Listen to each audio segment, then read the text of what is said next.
கூட்டம் நல்ல கூட்டம் தான். நடிப்பவருக்கு ரசிப்பவருக்கு நட்பு இருக்கணும். நல்ல தமிழ் சொல்லாலே இந்த அன்பை வளர்க்கணும். ஆமா, நான் சின்ன பிள்ளையா இருக்கும் பொழுது வள்ளி நாயகன் நடித்து தமிழகம் அழைத்துக் கொண்டிருக்கும் மரியாதைக்குரிய பாசத்துக்குரிய காரைக்குடியை சேர்ந்த ஆட்சி எம்ஏ திலகவதி அவர்களுக்கு கம்பீர சிறப்பாக மாலை அணிவித்து பொன்னாடை போற்றி கௌரவிக்கப்படுகிறது.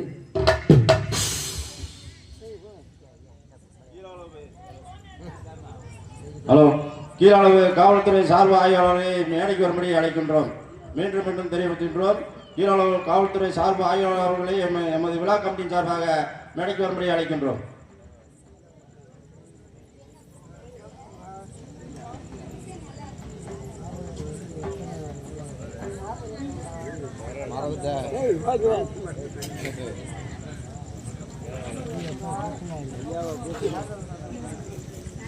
எனக்கு மாலை அமைப்பாளர் உபயம் சொன்ன அமைப்பாளர் நாடகம் தானே பார்த்துட்டு இருந்தேன்.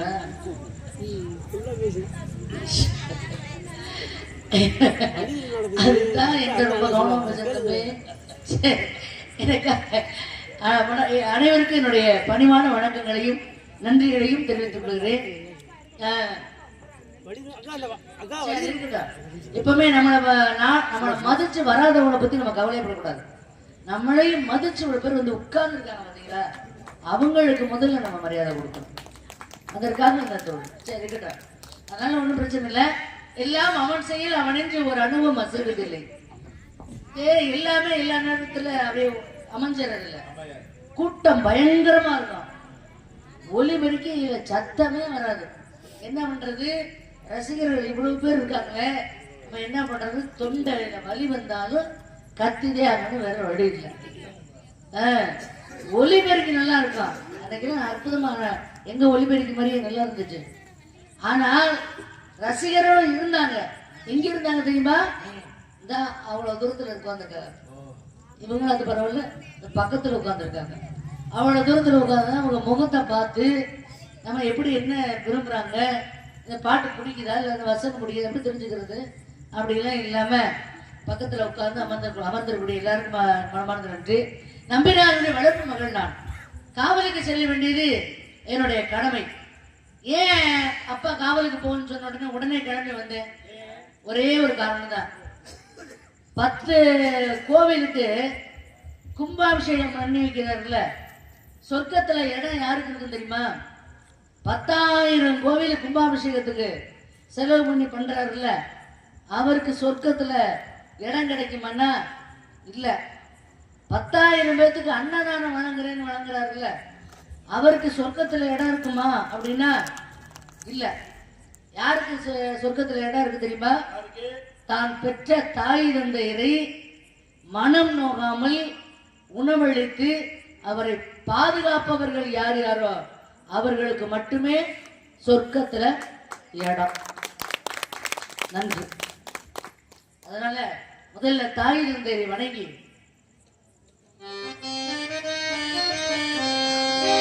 தாயின் சிறந்த கோவிலும் இல்லை, தந்தை சொல்மிக்க மந்திரமில்லை, 1000 உறவி பெருமைகள் இல்லை, அன்னை தந்தையே அன்பின் இல்லை.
சண்முகன் சடாச்சரன், ஆறுமுகன் சரவணபவன் சுப்பிரமணியன் செந்தில் குமரன் வடிவேலன் குழகன் குகன் குக்குடங்குதாரி மங்கை ஏரி, இப்படி பல பல பெயர்களை பெற்றவர் மட்டுமல்ல பல பல பெயர் பெற்றவர் அவர். அப்படிப்பட்டவர் நான் விரும்புறேன். எப்படி விரும்புறது தெரியுமா? எப்படி விரும்புறீங்க? என்னை விட்டு ஓடி போக முடியுமா, இனி முடியுமா, என் உள்ளமான கனவு என்ன தெரியுமா, தெரியுமா, என்னை விட்டு ஓடி போக முடியுமா, இனி முடியுமா, நாம் இருவரல்ல ஒருவரை தெரியுமா, தெரியுமா.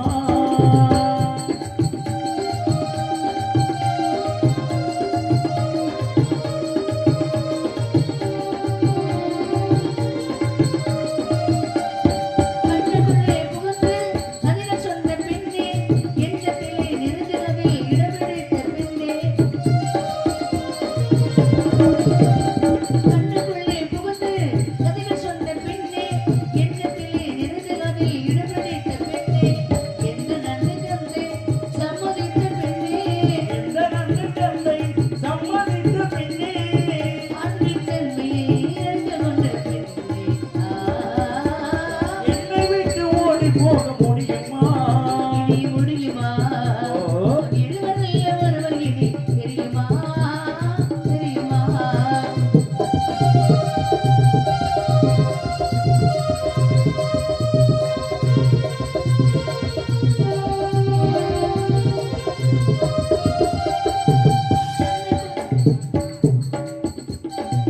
அன்னமோட நடை நடந்து வந்து நான் அருகமர்ந்து நாணத்தோடு குனிந்து, அன்னமோட நடந்து வந்து என் அருகமர்ந்து நாணத்தோடு குனிந்து, கண்ண சிவகணியை இருக்க மஞ்சள் கயிறு இடத்தை நடத்தி முடிக்கும் என்பதால் தெரியும் போது, என்னை விட்டு ஓடி போக முடியுமா, இனி முடியுமா, நாம் இருவரில் ஒருவர் இனி தெரியுமா, தெரியுமா. நன்றி நன்றி. ஆமா, எனக்கு முருகனை ரொம்ப பிடிக்கும். சாமி கும்பிடணும். ஏன்னா நம்மளை மிஞ்சிய சக்தி ஒன்று இந்த உலகத்துல இருக்கு. அது ஒவ்வொருத்தருக்குள்ள நம்ம என்ன நம்ம சாமி என்ன காளியம்மன். காளியம்மன் உங்களுக்குள்ள காளியம்மனா இருக்கிறாள், எனக்குள்ள முருகப்பெருமானாக இருக்கிறார். ஒவ்வொருத்தருக்குள்ளையும் ஒவ்வொரு தெய்வமாக இருக்கிறார். ஆனால் பனிக்கட்டி என்பது ஒன்றுதான். ஆனால் அது இளம் காற்று அதுல வீசின உடனே பல துளிகளாக மாறுகிறது. அப்பொழுது இறைவன் என்பவர் ஒருத்தர் தான். அதுல நம்மளுடைய அன்பு பக்தி அதுல கலக்கும் பொழுது ஒவ்வொருத்தருக்குள்ளையும் ஒரு துளியாக விழுந்து அருள் பாலிக்கிறது. இதுதான் கதையினுடைய சாரம்சம் குற்று. இப்ப நான் முருகனை நான் விரும்புறேன். ஆனா அதே நேரத்துல மூட நம்பிக்கையா சாமி கும்பிடக்கூடாது. அது எனக்கு பிடிக்காது. எனக்கு இந்த சின்ன பிள்ளையா இருக்கும்போது ஒரு அப்பவே நமக்கு இந்த மாதிரி கூட எப்படி? பெரியார் மட்டும் இல்லைன்னு வச்சுக்கோங்களேன், அதிக பேரு கல்வி அறிவு இல்லாம தான் நம்மளாம் வாழ்ந்துகிட்டு இருந்திருப்போம். இன்னைக்கும் வழக்கறிஞர்ல இருந்து நீதிபதியில இருந்து எல்லாரும் எல்லா ஜாதி மக்களும் இருக்கிறோம்னா அதற்கு காரணம் பெரியார்னு ஒருத்தர் பிறக்கலைன்னா இருந்திருக்க முடியாது. ஆரம்ப காலத்துல யார் இருந்தாங்கன்னு இப்ப நம்ம அதை சொல்ல வேண்டிய சொன்னா அது வேற மாதிரி போயிடும். உங்களுக்கு தெரியும், நிறைய பேருக்கு தெரியும். பழைய திரைப்படங்கள்லாம் பார்த்தீங்கன்னா அதுல இருக்கும். எனக்கு நிறைய நடிகர்கள் எனக்கு பிடிக்கும், நான் பார்ப்பேன், ரசிப்பேன். ஆனா அதிகமா பிடிச்ச நடிகர் எனக்கு யார் தெரியுமா? லட்சிய நடிகர்னா யாரு? புரட்சி கலைஞர்னா விஜயகாந்த், சூப்பர் ஸ்டார்னா ரஜினிகாந்த், நடிகர் திலகம்னா சிவாஜி கணேசன் ஐயா, மக்கள் திலகம்னா எம்ஜிஆர், புரட்சி நடிகர் அப்படின்னா யார் தெரியுமா? எஸ் ராஜேந்திரன். அவர் SSRன்னு சொல்லுவாங்க. அவர் ஏன் புரட்சி நடிகர் அப்படி தெரியுமா? பணம் கொடுத்தா போதுங்க, எல்லாத்துலயும் நடிப்பேன் என்று சொன்ன காலகட்டங்களில், அதாவது புராண சம்பந்தமான கதைகள்ல நான் நடிக்க மாட்டேன், எவ்வளவு பணம் கொடுத்தாலும் நான் நடிக்க மாட்டேன் அப்படின்னு சொல்லுவாரு. ஏன் அப்படி சொன்னாருன்னா, அது என்ன அப்ப புராணங்கிறது பொய்யா? அது இல்ல, அதுல உண்மை இருக்கும். அதுல ஒரு சில பேர் பொய்ய கலந்து எடுப்பாங்க. அதனால சாமின்னு ஒண்ணு, தெய்வம்னு ஒண்ணு இருக்கு, ஆனா அதுல மூட நம்பிக்கைகள் அதிகமாக இருக்கு. அதனால நான் நடிக்க மாட்டேன் என்று புரட்சியாளராக கடைசி வரைக்கும் பணத்துக்காக நடிக்காம புரட்சி செய்த ஒரு மாமனிதர் எஸ்.எஸ். ராஜேந்திரன் ஐயா. அவரை எனக்கு பிடிக்கும். அதுக்கு முன்னால ஏன் பெரியார் எனக்கு பிடிக்கும்னா, பெரியார் என்ன பண்ணாரு தெரியுமா? அவர் ஊர் வந்து ஈரோடு, எல்லாருக்குமே தெரியும். அந்த ஈரோட்ல இருந்து இந்த நம்மெல்லாம் இப்ப என்ன பண்றோம், திதி கொடுக்குறோம்ல, ஒரு ராமேஸ்வரம், ஸ்ரீ திருவரங்கா, இதுலெல்லாம் போய் திதி கொடுக்குறோம்ல. அப்ப தண்ணி திதி கொடுக்கும் பொழுது தண்ணி எப்ப இந்த உருண்டைய அமிழ்த்து அப்படியே இறச்சி விட்டுட்டுவாங்க, எள்ளம் தண்ணி இறச்சி விட்டுட்டுவாங்க அப்படின்னு சொல்றாருல. அவளை இவர் பெரியார் சின்ன பிள்ளை கேட்கிறாரு, ஏங்க இந்த தண்ணி எப்படி இறச்சி விடுறீங்களா, எதுக்கு அப்படின்னு கேட்டாங்க. உடனே அவர் அங்க உள்ளவங்க சொன்னாங்களா, மேல நம்ம தாத்தா எல்லாம் இறந்து போனாங்கல்ல, அவங்களோட ஆத்மா மேல இருக்கு, இது இறச்சி விட்டோம்னா அவங்களுக்கு போய் சேரும் அப்படின்னு சொன்னாராம். இது நடந்தது சேலத்துல. இவர் என்ன பண்ணாரு, சேலத்துல உள்ள ஆத்துல தண்ணி அள்ளி அள்ளி கரையில ஊத்திக்கிட்டே இருந்திருக்காரு. தண்ணி அள்ளி அள்ளி கரையில ஊத்திருக்காரு. ஏங்க கரையில இப்படி தண்ணி அள்ளி ஊத்திட்டு இருக்க அப்படின்னு சொல்லும் பொழுது, ஏங்க எங்க ஈரோட்டுல எல்லா மழையே இல்லாம இடம் பூரா காஞ்சி கிடக்கு, இறச்சி விட்டோம்னா அங்கிட்டு கொஞ்சம் குடுக்கணும்னு இருக்குமே, அதுக்காகத்தான் இறச்சி விடுறேன், பயிரெல்லாம் வாடி போயிருக்கு அப்படின்னு சொன்னாரா. அறிவு இருக்கிற அவனுக்கு, சேலத்துல இறக்கிற தண்ணி எப்படா ஈரோட்டுக்கு போகும் அப்படின்னு சொல்லணும். ஏங்க தேவலங்க எவ்வளவு தூரத்துல இருக்கு, இங்க இறக்கிற தண்ணியே அவ்வளவு தூரம் போகும்பொழுது சேலத்துல இறக்கிற தண்ணி ஈரோட்டு இருக்க போகாதான் அப்படின்னு. இது வந்து எப்படி இருக்கு, யோசிக்கிற மாதிரி தானே இருக்கு. இது மாதிரி தெய்வ சக்தி இருக்கு. தெய்வ வழிபாடு ரொம்ப முக்கியமான விஷயம். ஏன்னா தெய்வ ஆலயம்னா என்ன தெரியுமா? இன்னொரு விஷயம் எனக்கு ரொம்ப பிடிக்கும். ஆலயம்னா என்னன்றதை கொஞ்சம் ஞாபகம் வச்சுக்கோங்க. அந்த அதுக்கு அடுத்து எனக்கு ஒரு பிடிச்ச ஒரு நடிகர் யார் தெரியுமா? எம்.ஆர். ராதா. எம்.ஆர். ராதா வந்து எனக்கு ரொம்ப பிடிக்கும். இந்த மாதிரி விஷயங்கள்னால தான் அவர் எனக்கு பிடிக்கும். நடிப்புல அவர் மேத. ஆனா அவர் உட்கார்ந்துருக்கும் பொழுது கேட்டாரா, ஒருத்தர் தலையில மொட்டை அடிச்சுட்டு உட்கார்ந்துட்டு இருக்காரு. என்னடா தம்பி, என்ன மொட்டை அடிச்சுட்டு உட்காந்துருக்க என்ன அப்படின்னு. கோயிலுக்கு போனேன் திருப்பதிக்கு, அதான் முடிய சாமிக்கு முடிய கொடுத்துட்டு வந்துட்டேன், முடிய காணிக்க கொடுத்துட்டு வந்துட்டேன் அப்படின்னு சொன்னாரா. உடனே எம்.ஆர். ராதா ஐயா அவர் கிண்டல் நக்கல் நையாண்டி எல்லாம் பண்ணுவாரு. ஆனா அதுல இந்த மூட பழக்க வழக்கங்கள் அவருக்கு பிடிக்காது. அப்ப அதை அவர் சொல்லுவாரு, ஏண்டா சாமிக்கு போய் முடிய கொடுத்தியா, அடப்பாவி, உசுர கொடுத்த சாமிக்கு போய் இடியாடா கொடுக்கறது, நல்லா கவனிச்சுக்க. நமக்கு உயிரை கொடுத்தது சாமி, அதுக்கு திருப்பி நம்ம என்னத்தை கொடுக்கறது, அவ்வளவுதான் நான் சொல்லுவேன்.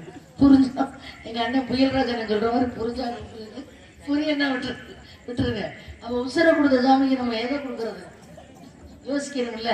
சரி, அது ஒரு பக்கம் இருக்கட்டும்.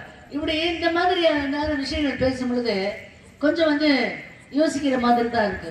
இப்ப ஆலயம்னு ஒண்ணு இல்லைன்னு வச்சுக்கோங்களேன், அதிக பேர் நம்ம எல்லாம் மனநோயாளிகளா தான் இருப்போம்.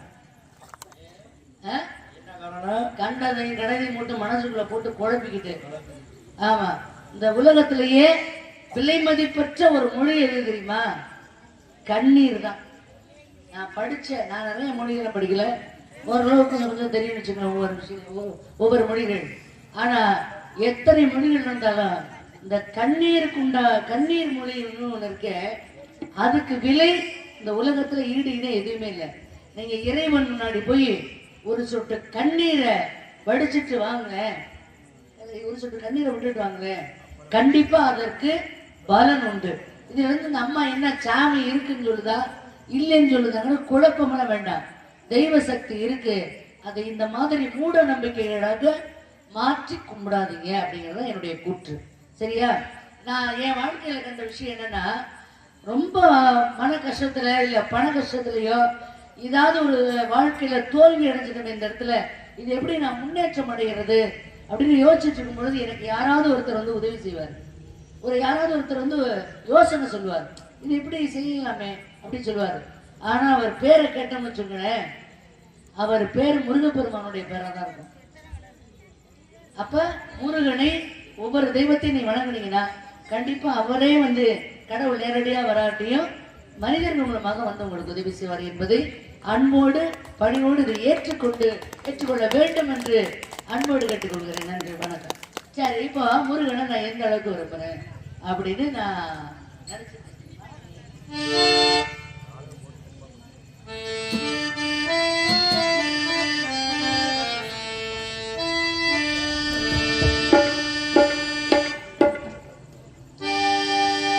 குயிலே கவி குயிலே யாரையும் பாடுகிறாய், மனசுக்குள் ஆசை வைத்த மன்னன் வந்தாரா. குயிலே கவி குயிலே யார் வரவே தேடுகிறாய், உறவுக்கு அர்த்தம் சொல்ல கந்தன் வந்தானா. உறவுக்கு அர்த்தம் சொல்ல கந்தன் வருவானா.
நிறைய காரணங்கள் இருக்கு.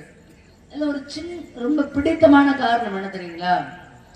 இப்ப முருகப்பெருமா ஒரு நாட்டினுடைய மன்னன். அவர் என்ன பண்றாரு, அவருக்கு ரொம்ப நல்ல குழந்தை இல்லை. குழந்தை இல்லாம இருக்கும் பொழுது அவரு ஒவ்வொரு கோவிலா போறாரு. அவங்க என்னென்ன சொல்றாங்களோ அதை பூரா எல்லாமே செய்யறாரு. செய்யும் பொழுது எதுவுமே குழந்தை பிறக்கிறதுக்கு வாய்ப்பு இல்லை. அதில் ஒருத்தர் சொல்றாரு, ஏன் அரசே நீங்க நாடு அலையிறீங்க, நம்ம நாட்டிலேயே ஒரு ஞானி இருக்காரு, அவரை பாருங்க அப்படின்னு. அவரை பார்த்தோன்னே ஏன் கவலைப்படுற, உனக்கு அந்த பாக்கியம் இருக்கு, என்ன பண்ற, போ 10 மாசத்துல உனக்கு அழகான ஆம்பளை பிள்ளை, ஒரு ராஜ்யத்தை ஆள்றதுக்கு பிள்ளை வருது, போ அப்படின்ட்டாரு. வந்தா 10வது மாதம் அழகான ஆண் குழந்தை பிறந்துருச்சு. நாடே குதூகலமா இருக்கு, மகிழ்ச்சியில இருக்கு. என்னதான் நம்ம வழங்கிட்டு இருக்காரு. அப்பதான் அரசருக்கு ஒரு யோசனை வந்துச்சு. நமக்கு குழந்தை பிறந்ததுக்காக நாட்டு மக்களே இவ்வளவு மகிழ்ச்சியா இருக்காங்களே, அவங்கள மகிழ்ச்சி கொடுத்துட்டோம் நம்ம. ஆனால் நமக்கு குழந்தை வரம் கொடுத்த அந்த ஞானிக்கு எதுவுமே கொடுக்கலையே அப்படின்னு சொல்லிட்டு கத்தரிக்கோள் இருக்குல்ல, அதுல நிறைய நவரத்தினங்களை பதிச்சு கொண்டு போய் யாருமே இது வரைக்கும் பறிச்சு கொடுத்துடக்கூடாது, அந்த மாதிரி கொடுக்கணும் முனிவருக்கு அப்படின்னு சொல்லி கொண்டு போய் சுவாமி அடியனுடைய இந்த அன்பு பரிசை ஏற்றுக்கொள்ளு அப்படின்னா வாங்கிட்டு திரும்பி திரும்பி பார்த்தாரு. பார்த்த உடனே சொன்னாரு, அரசே இது எனக்கு வேண்டாம் அப்படின்ட்டாரு. ஏப்பா ஏன் சுவாமி வேண்டாம்னு சொல்றீங்க அப்படின்னு. என்ன சாலா நினைச்சுக்கீங்களா? எல்லாம் திரும்பி பாருங்க, வைரம் வைடூரியம் மாணிக்கம் எல்லாம் கற்களும் பதிச்சது அப்படின்னு சொல்றாரு. வாங்கி மறுபடியும் திரும்பி பார்த்துட்டு இது வேண்டாம் அப்படின்னாரு. அவர் எதுதான் வேணும் உங்களுக்கு?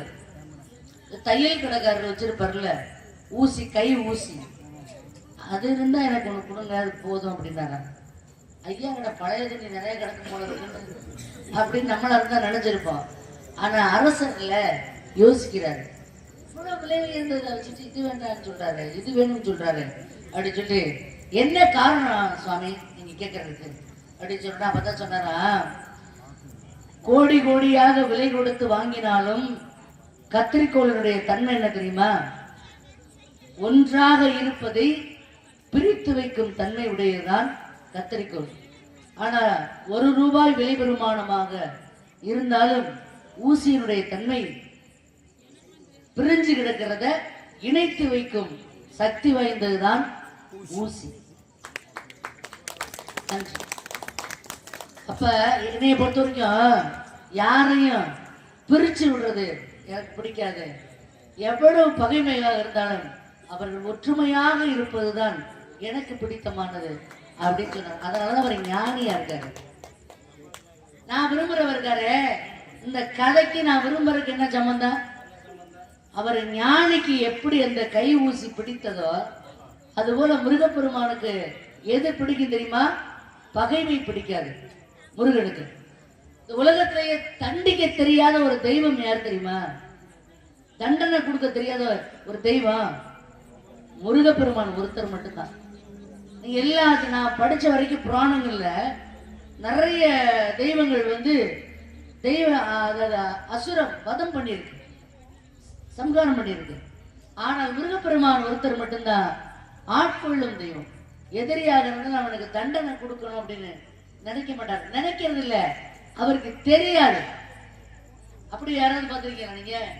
அப்படி விட்டவர் தான் போறீங்க. ஏன் அப்படி சொல்றேன்னா, நீங்க நல்லா கவனிச்சு பாருங்களேன். இந்த கருடனுக்கு பாம்புக்கு எப்ப பார்த்தாலும் சண்டை வரும், கவனிச்சிருக்கீங்களா? அதே மாதிரி இந்த கீரி பிள்ளைக்கும் பாம்புக்கும் எப்ப பார்த்தாலும் சண்டை வரும். அது மாதிரி இந்த மயிலுக்கும் பாம்புக்கும் எப்ப பார்த்தாலும் சண்டை வந்துட்டே இருக்கும். இதான் நடக்கும். ஆனா முருகப்பெருமானுடைய பாதத்துக்கு வெளியில இருந்தா சண்டை போட்டுக்கிட்டு இருக்க இந்த மயிலும் பாம்பும் முருகனுடைய பாதத்துல பாருங்க அமைதி அப்படியே இருக்கும். ஏன்? முருகப்பெருமானுடைய திருவடிக்கு அவ்வளவு மகிமை. தண்டிக்க தெரியாத ஒரு தெய்வத்தினுடைய பாதத்திற்கு போனால் எவ்வளவு பகைவர்களாக இருந்தாலும் நண்பர்களாக மாறிவிடுவார்கள். முருகப்பெருமானுடைய திருவடிக்கு அவ்வளவு பெருமை இருக்கு அப்படிங்கிறதை உணர்த்துவதுதான் இந்த கதையினுடைய கூற்று. அப்ப ஞானிக்கு அந்த அந்த என்ன இருந்தா ஞான பண்டித முருகனுக்கு எப்படி இருக்கும்?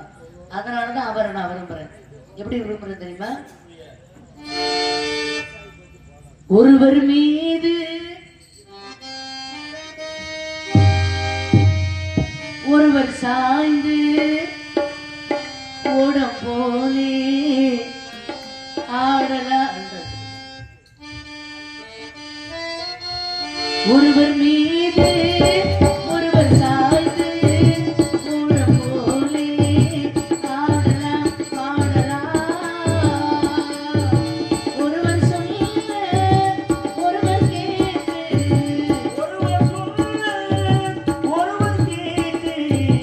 பாடலூரு பாடலாம் பாடலாம்.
சாமி